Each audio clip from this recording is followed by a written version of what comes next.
વસ્તી ગણતરી માટે સ્વગણના પોર્ટલ પર પોતાની માહિતી સ્વયં નોંધાવી શકે ત્યારે દેવભૂમિ દ્વારકા જિલ્લામાં સ્વગણતરી પોર્ટલ પર સ્વયં વિગતો ભરી જિલ્લાવાસીઓને સ્વગણતરી માટે પ્રેરિત કરતા કલેક્ટર રાજસ્થાનના અપીલ કરી છે।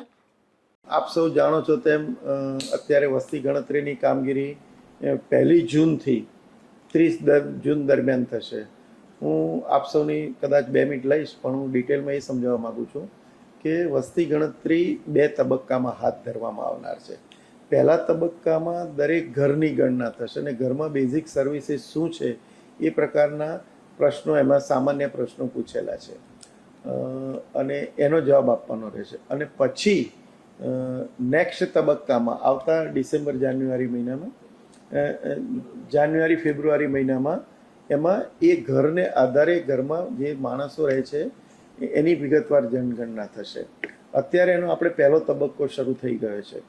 પહેલો તબક્કો ખરેખર 1 જૂનથી 30 જૂન દરમિયાન થશે, પરંતુ અત્યારે વસ્તી ગણતરી 17મી તારીખથી એટલે કે ગઈકાલથી પોતે જાતે જ તમે પોતે જે વસ્તી ગણતરીનું સેન્સસનું પોર્ટલ છે se.census.gov.in એની ઉપર તમે પોતે જાતે તમારા મોબાઈલ નંબર અને ઈમેલને આધારે રજિસ્ટ્રેશન કરાવી શકશો।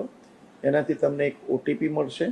ત્યારબાદ તમે જે ગણના કરવાની છે એમાં જે ક્વેશ્ચન આપ્યા છે એમાં યસ નો અથવા તો વૈકલ્પિક પસંદગી કરી અને જવાબ આપવાના છે। ખૂબ જ સરળ ફોર્મ છે। આમ કરી અને તમે પોતાની માહિતી એમાં ભરી શકશો જાતે જ। પછી એ જાતે માહિતી ભર્યા પછી એને સબમિટ કરશો એટલે કોડ જનરેટ થશે। એ કોડ આપણે સાચવી રાખવાનો છે। તમને SMS-થી પણ મળશે, ઈમેલથી પણ મળશે। અને આ માહિતી જ્યારે ગણતરીદાર તમારા ઘરે 1 જૂને આવે ત્યારે માત્ર એની પાસે કોડ નંબર આપશો એટલે એ બધી જ માહિતી એની પાસે હશે, એમાંથી એ ખાલી કન્ફર્મ કરશે।